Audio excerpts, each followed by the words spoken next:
Story హైదరాబాద్లో పుట్టి పెరిగిన ఒక కుర్రాడి కథ.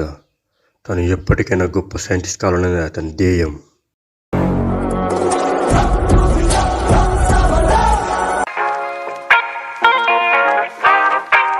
తనకు ఇష్టమైన తెలుగు హీరోలాగా మారడానికి వాళ్ళ డిఎన్ఏతో ఒక వాచ్ తయారు చేయడం మొదలు పెడతాడు.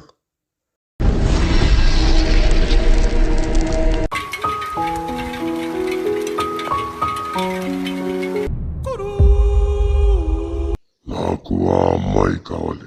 తనని త్వరగా యుఎస్ఏకి తీసుకురండి.